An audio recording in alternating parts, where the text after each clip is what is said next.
On dit parfois que pour avoir confiance en soi, il faut passer du temps à se regarder devant le miroir et à se dire je suis beau, je suis belle. Je le répète plusieurs fois. Je suis beau, je suis belle. Sortir toujours apprêté, imiter la personne qui incarne pour nous la confiance en soi. Marche comme Beyoncé, bâtis ton corps comme Michael B. Jordan. Avoir des muscles te permettront de te sentir plus viril. Et c'est comme ça qu'on nous décrit la confiance en soi. Et si tout cela ne déterminait pas ce qu'est vraiment la confiance en soi?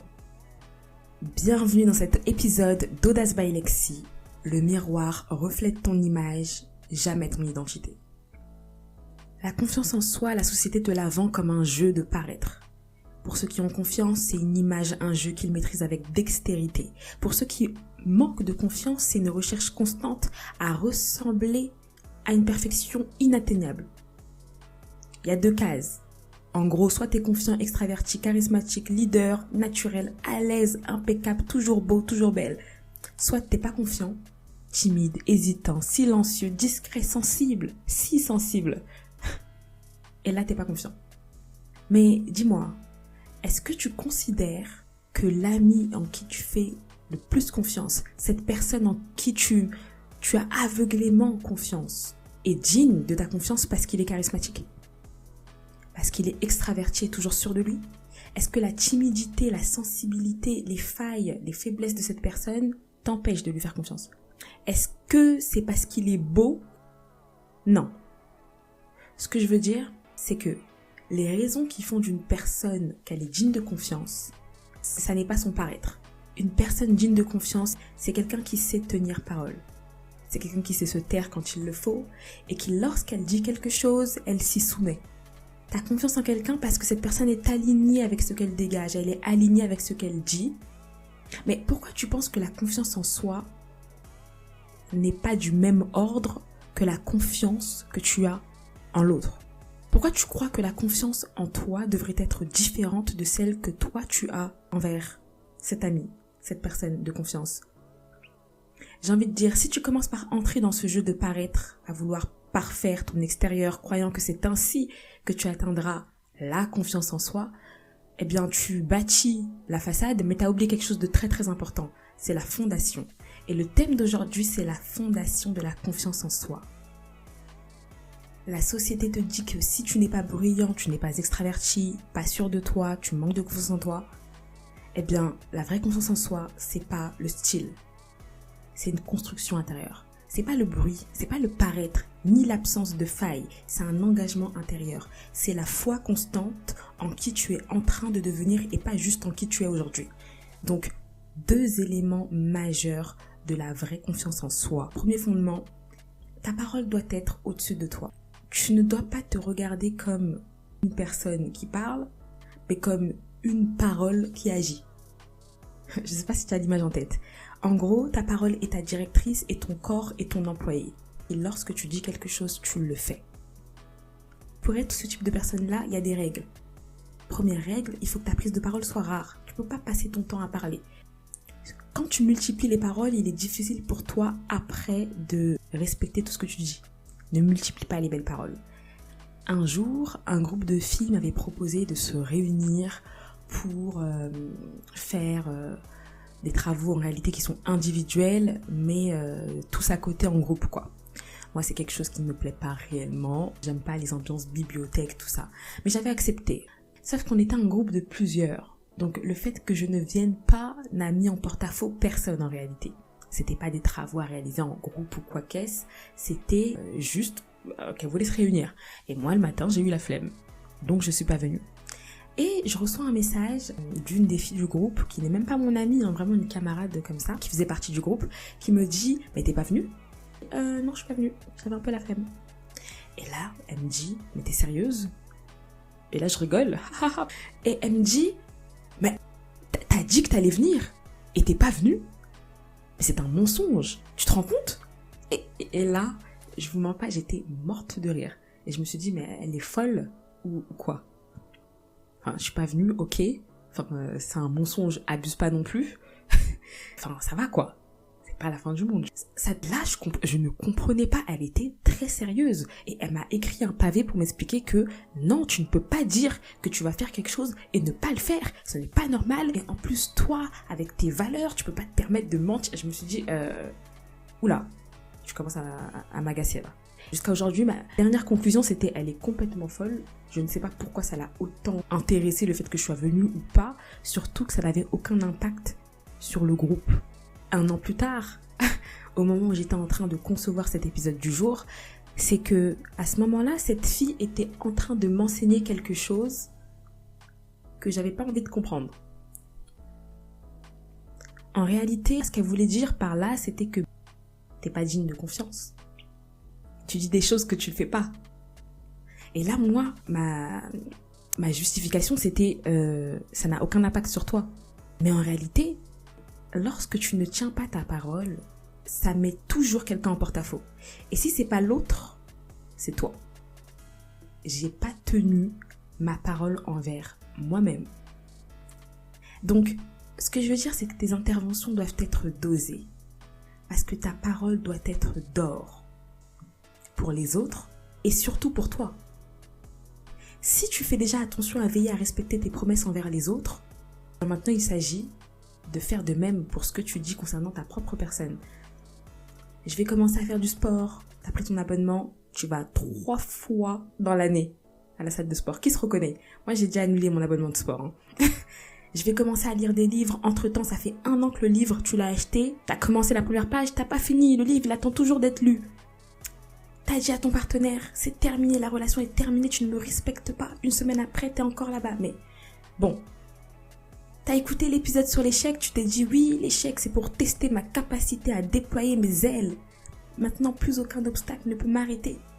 La semaine prochaine, tu vas recevoir un mail qui te dit votre demande a été refusée.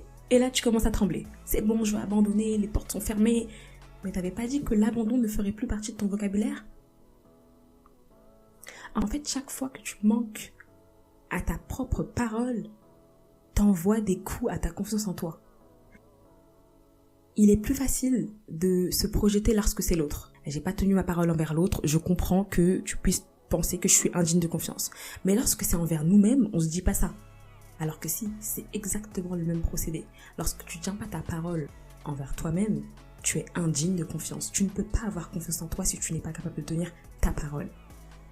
Et c'est extrêmement grave, parce que la confiance en soi, c'est la chose la plus importante qu'il soit dans tous les domaines de ta vie. Quand tu t'envoies des propres boomerangs comme ça, parce que tu respectes pas ta parole, sache que tu pèches contre toi-même. De là, tu es en train de créer toi-même de l'instabilité dans tous les domaines confondus de ta vie. Pourquoi? Parce que la confiance en soi, c'est la seule chose que tu n'apprends pas dans les manuels, et pour autant, lorsque tu n'as pas confiance en toi, tu échoues dans tous les domaines. Études, business, amour, etc. Chaque engagement que tu prends envers toi-même doit devenir sacré. Deviens la personne en qui tu pourrais te fier. Respecte chaque promesse que tu fais. Engage-toi à les respecter. Donc, l'un des moyens permettant de ne pas être une personne indigne de confiance pour soi-même, c'est de se taire. Non, en réalité, c'est pas forcément de se taire, mais c'est de parler avec intention. Chaque fois que tu annonces quelque chose, sois prêt à t'y tenir. Sinon, vaut mieux ne rien dire. Et je vais te donner une astuce simple pour éviter d'annoncer des promesses intenables, c'est de rendre tout ce que tu dis smart. SMART, c'est l'acronyme.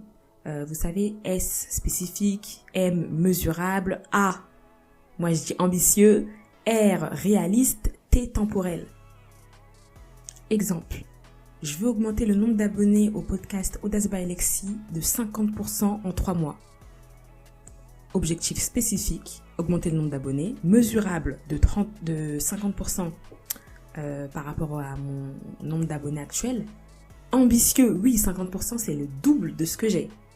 Ça reste ambitieux. Réaliste, oui, 50% c'est tout à fait atteignable avec des actions concrètes comme la promotion sur les réseaux sociaux, l'interaction avec l'audience, etc. La création d'épisodes intéressants comme celui-ci. Et T de temporel avec une deadline, c'est-à-dire 3 mois, d'ici 3 mois. C'est une astuce pour pouvoir tenir ses promesses envers nous-mêmes. Ne pas se donner des objectifs irréalistes. je vais aller 7 jours sur 7 à la salle de sport alors que ça fait 10 ans que tu n'as pas fait de sport, tu te doutes bien qu'à un moment donné, tu vas abandonner. En fait, il faut que tout ce que tu dises puisse être smart. Les objectifs que tu t'imposes doivent être smart. Et smart, ça signifie qu'ils sont mesurés et que tu es en capacité de les atteindre. Et là, tu es sûr de pouvoir respecter ce pourquoi tu t'es engagé. Donc, deviens cette personne-là pour les autres, pour toi-même, en qui tu pourrais avoir confiance. Parce que la personne la plus importante, c'est toi. Le deuxième fondement, avoir foi en toi. La confiance en soi, c'est avoir foi en soi. La foi, c'est quoi? Ça va être sûr de quelque chose sans encore le voir. C'est croire fermement que ce que tu veux obtenir est déjà à toi, même si les circonstances disent l'inverse. Donc, tu n'as pas encore atteint ton objectif, tu n'es peut-être pas encore la personne que tu veux devenir, mais tu choisis de continuer. Pourquoi? Parce que tu as la ferme assurance que tu es en construction vers ce chemin-là. Dans le fait d'avoir confiance en soi, il y a le fait de ne pas être encore ce que tu vas devenir, mais d'être convaincu que tu vas le devenir. La plupart des gens attendent l'épreuve pour avoir confiance en eux. Ils veulent le diplôme avant de croire qu'ils sont capables. Ils veulent le résultat avant de se sentir légitime. Lexi est en train de faire un podcast, elle a 21 ans. Est-ce qu'elle est légitime de venir parler? Techniquement, non, tu me diras. Elle parle d'audace, mais qu'est-ce qu'elle y connaît de l'audace, celle-là? Non, je me sens légitime. Pourquoi? Parce que je ne me vois pas telle que je suis maintenant, je me vois telle que je serai demain. Je vois Lexi en train de parler à des millions d'auditeurs, en train de leur dire « Osez passer à l'action, osez faire preuve d'audace. » Et là, oui, tout d'un coup, je me sens légitime, j'ai l'impression d'avoir trop d'expérience. Parce que je ne me vois pas telle que je suis aujourd'hui, je vois mon potentiel qui va m'amener à être cette personne de demain, qui va gérer plusieurs business, qui va parler à plusieurs personnes, qui va changer des vies. Et c'est ça, la foi en soi, qui permet d'avoir confiance en soi. Et donc, c'est ça la vraie confiance en soi. C'est inversé. Tu poses un pas parce que tu crois que tu vas y arriver, même sans preuve immédiate. Tu ne deviens pas confiant le jour où tu réussis. Tu travailles ta confiance en toi lorsque tu es capable d'avancer sans rien voir. Juste avec la ferme assurance que tu es sur le chemin qui t'amène là où tu veux aller. Donc, en plus de placer ta parole au-dessus de toi, le deuxième fondement, c'est qu'il faut que tu aies la vision de ta personne au futur. Tu dois porter un regard différent sur toi-même, pas selon ton reflet dans le miroir. Quand tu penses à toi, tu dois penser à toi du futur, afin que chaque action d'aujourd'hui soit alignée avec le toi du futur et que ça te permette d'attirer le toi du futur. Mais il y a une condition à ça. Il te faut une vision claire de qui tu veux devenir. Pas juste une idée floue, une image forte du toi de demain. En train de gérer plusieurs business, en train d'avoir une vie de famille épanouie, en train de parler avec des millions de spectateurs devant, en train de discuter affaires. Tu dois avoir une image forte et claire du toi de demain. Parce que c'est ce regard-là, ce regard tourné vers ton futur qui va guider tes actions d'aujourd'hui. Chaque fois que tu tiens un engagement, tu poses une brique. Mais si tu veux que ces briques fassent sens, il faut qu'elles soient posées en direction d'un plan précis. Ce plan précis, c'est le toi de demain. Donc ta vision de toi-même doit précéder ton résultat.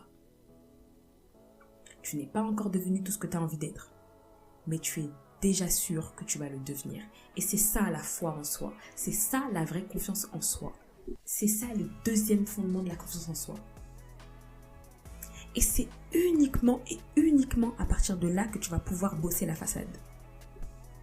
Parce que tu as beau soigner ton image, t'assurer que les autres croient que tu es solide, confiant, inébranlable, mais la façade elle est fragile. Tu poses de la peinture sur des murs qui sont fissurés, ça c'est pas la confiance en soi. On fait les choses dans l'ordre. C'est uniquement à partir de là que tu vas pouvoir bosser la façade. Et l'ordre des choses, c'est pas de faire la peinture avant d'avoir posé les piliers. On pose les piliers, on bâtit les fondations et après on met la peinture. Parce que je vais pas vous mentir, la façade ça compte. Ta posture, ton allure, la manière dont tu te présentes, tout ça, ça joue. Mais la façade ne peut briller que si les fondations sont solides. Tu peux maquiller tes failles, afficher un grand sourire confiant, avoir un style impeccable. Mais si derrière ça, tu trahis ta propre parole, t'as aucune foi en ce que tu construis, tout ça, ça sonne vide. Pose les briques, respecte tes engagements, sois solide à l'intérieur. Et là, crois-moi que la façade, le paraître n'aura même plus besoin d'être forcé. Ça deviendra naturel, ça deviendra cohérent parce qu'elle ne masquera rien, ça sera authentique. Ce qui est à l'intérieur reflètera sur ton extérieur et tu brilleras de l'extérieur. Pose-toi cette question aujourd'hui. Est-ce que je suis cette personne en qui je pourrais avoir confiance? Et rappelle-toi, ce que tu es ne s'apprend pas devant ton miroir. Ça se construit dans les coulisses, loin des reflets du miroir, mais chaque brique finit par bâtir en toi une personne inébranlable.